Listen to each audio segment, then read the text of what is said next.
Bonjour à tous et bienvenue dans cette nouvelle vidéo de notre chaîne Fiscalité et Investissement dans laquelle nous allons parler TVA, que ce soit en infoprenariat ou en dropshipping.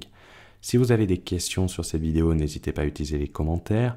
N'hésitez pas à rejoindre notre Discord, il est entièrement gratuit. Pour cela, rien de plus simple, vous suivez le lien qui est dans la description, vous renseignez votre adresse mail pour recevoir votre invitation. Pensez à renseigner une bonne adresse, sinon vous n'allez pas recevoir grand-chose. Pour ceux qui veulent aller plus loin, il y a également dans la description le lien de notre programme Borderless Entrepreneur, qui est destiné à des personnes souhaitant faire correctement les choses, s'expatrier correctement, savoir dans quel pays s'expatrier et toutes les conséquences fiscales liées à une expatriation, à la création d'une société à l'étranger, pour tout simplement faire les choses correctement. Donc, la TVA, lorsque nous sommes web entrepreneurs, nous avons décidé de la diviser en 3 sous-parties. Dans la première partie, nous allons parler de la TVA sur les produits numériques, c'est-à-dire pour les infopreneurs. Dans une deuxième partie, nous allons parler de la TVA en dropshipping avant 2021. Et dans la troisième partie, nous allons parler de la TVA en dropshipping après 2021. Donc les règles générales, c'est quoi? C'est que la TVA, c'est un des sujets les plus complexes en matière de fiscalité pour de nombreux entrepreneurs. Tellement que même nos concurrents, censés être des pros de la fiscalité, s'en mêlent les pinceaux, confondent toutes les notions et nous obligent à répondre à leurs membres pour leur apporter des éclaircissements car ils sont incapables de fournir un contenu de qualité. Ces mêmes infopreneurs qui nous reprochent par derrière d'avoir volé leur programme. C'est le monde qui marche à l'envers. La TVA, c'est un impôt territorial, c'est-à-dire que votre société soit française, américaine ou hongkongaise ou même établie sur la Lune, dès que vos clients sont européens, vous devez la collecter, la reverser, et non pas la payer. Parce que ceux qui payent la TVA, c'est vos clients finaux. C'est celui qui va vous acheter votre produit. Vous êtes juste un tiers de confiance qui va récolter la TVA, la collecter et ensuite la rendre à l'état de résidence de votre client ou à la France. Mais en aucun cas vous la payez. Si vous payez la TVA, c'est que vous êtes un idiot qui a mal fait son business plan, qui a mal calculé ses prix et qui a rien compris au fonctionnement de la TVA. Bon, pour ça, on ne peut pas grand-chose malheureusement. Concernant la TVA pour les infoproduits, elle doit être collectée et reversée dans l'état de résidence de votre client et ce dès le 1er euro depuis le 1er janvier 2015. Donc c'est pas tout récent quand même. Bon, ça a l'air de ne pas être arrivé à tout le monde. Que votre société soit européenne ou non européenne. C'est-à-dire que à partir du moment où vous vendez à un client un infoproduit, vous devez appliquer la TVA du pays de ce client. C'est-à-dire un client belge, vous appliquez la TVA belge. Pourquoi ce système? Tout simplement parce que avant 2015, vous aviez des sociétés que vous connaissez tous, comme Skype par exemple, qui vendaient des abonnements dans toute l'Europe et qui appliquaient la TVA du Luxembourg qui était la plus basse. Mais au-delà de ça, les autres pays ne récupéraient pas cette TVA pour des ventes qui avaient lieu sur leur territoire. Donc ils ont changé le fonctionnement de la TVA, notamment pour les infoproduits, en disant que lorsqu'on vend à un client français en étant au Luxembourg, on applique la TVA française, tout simplement. Les déclarations, elles se font à travers ce qu'on appelle le mini guichet de TVA ou le mini One Shop Stop pour MOS, avec votre numéro de TVA national ou avec un numéro européen si vous êtes hors Europe. Elle doit être reversée trimestriellement, Q1, Q2, Q3, Q4. C'est un trimestre, c'est janvier, février, mars. Trimestre 1, trimestre 2, trimestre 3, trimestre 4. Et les clauses de type « Nos programmes de formation sont hébergés au Delaware et nous ne facturons pas TVA », ça c'est des inventions de juristes en carton diplômés de la Rigottini University, après avoir suivi les cours du professeur Jean-Michel à peu près, qui confondent élection du domicile en cas de litige avec la considération fiscale. C'est quand même exceptionnel, des conneries pareilles. C'est le mec, il a fait un micmac de tout. Là, on se doute bien que c'est même pas un avocat qui a écrit ça, que c'est un mec qui n'y connaît strictement rien. Je suis sûr que même ma femme de ménage ne ferait pas la même confusion. Mais bon. Deuxième point, quand nos concurrents, ils expliquent que c'est à partir de 35 000 euros de vente, c'est juste qu'ils confondent deux notions. Attention, quand vous avez une société étrangère, vous ne devez pas la TVA à partir de 35 000 euros de vente, notamment en infoproduits. Vous le devez dès le 1er euro.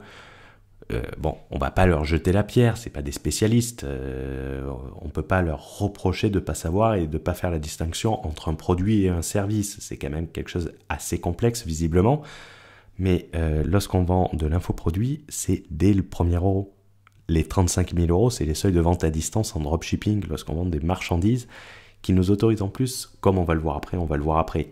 Mais bon, Il ne faut pas faire les confusions bon, leur jetez pas la pierre, hein, c'est pas leur faute. Hein.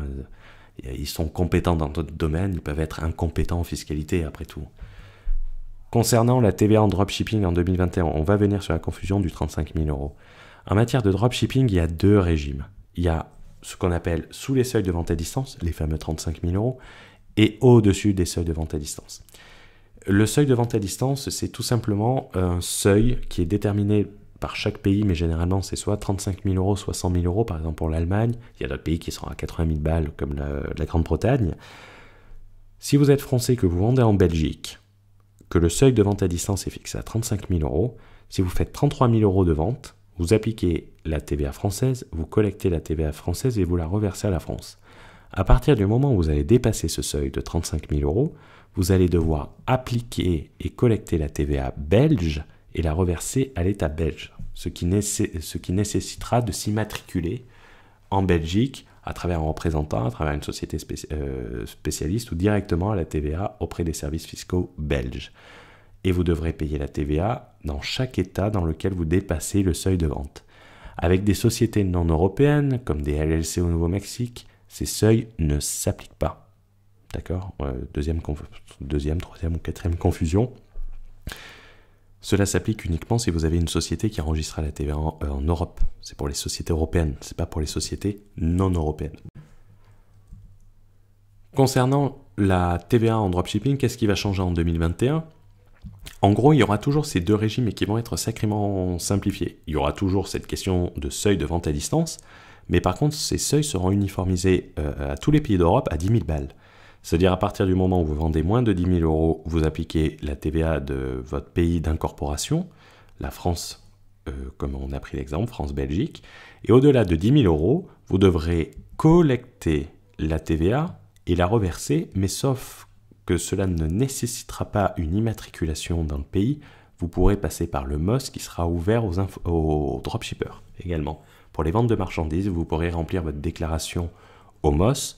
Donc, à travers votre numéro de TVA français, vous connecterez à votre plateforme MOS et vous déclarerez le chiffre d'affaires que vous faites dans chaque pays, la TVA que vous avez collectée dans chaque pays, et en fait, vous ferez un virement à la France qui le reversera aux différents pays dans lesquels vous avez effectué des ventes et dans les pays dans lesquels vous avez collecté la TVA. Les sociétés étrangères seront toujours soumises dès le 1er euro. Il ne faudra pas attendre 10 000 euros. On leur donne un peu d'avance pour éviter qu'ils disent des conneries au 1er janvier 2021. Mais ils n'auront plus besoin de s'immatriculer dans l'ensemble des pays, notamment à travers des sociétés comme Global VAT, mais devront s'immatriculer dans un seul État membre comme les infopreneurs, étant membres de leur choix. Conclusion, s'enregistrer soi-même au MOS est relativement simple. Nous le montrons dans le programme Borderless Entrepreneur pour les infopreneurs. C'est très simple, c'est gratuit, on choisit le pays dans lequel on s'enregistre, on suit la procédure, c'est relativement simple. Bon, que les autres infopreneurs aient oublié comment ils ont fait, je ne sais pas s'ils ont oublié ou s'ils se sont jamais enregistrés, c'est pas difficile en soi, hein. C'est pas difficile, c'est entièrement gratuit. Donc les gens qui viennent nous demander comment on fait, ben on l'explique très bien dans le programme.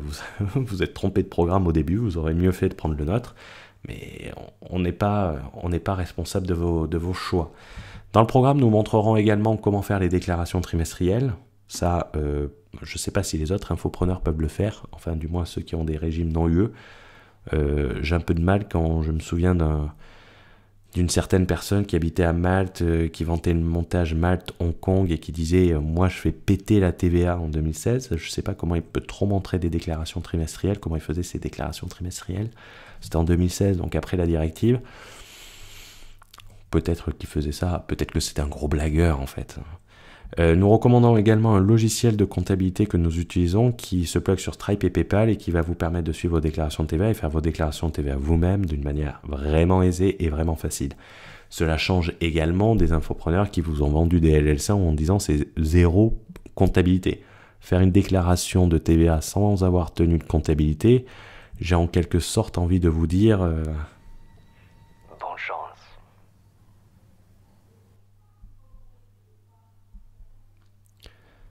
C'est la fin de cette vidéo. J'ai envie de vous dire arrêtez de suivre des guignols qui confondent toutes les notions et vous font payer pour reproduire leurs erreurs en plus de leur incompétence. Faites confiance à des professionnels qui vous apporteront sécurité et longévité à vos différents business et expatriations fiscales. C'est comme si demain vous allez au McDo et que vous demandez un conseil fiscal à la serveuse de McDo. Elle sera aussi compétente. Ça vous coûtera moins cher et en plus peut-être qu'elle vous offrira une frite et son numéro de téléphone. Pour les autres qui veulent faire les choses correctement, j'ai envie de vous dire et de vous inviter à rejoindre le programme Borderless Entrepreneur et de vous dire faisons les choses correctement et faisons-le longtemps. Ciao ciao.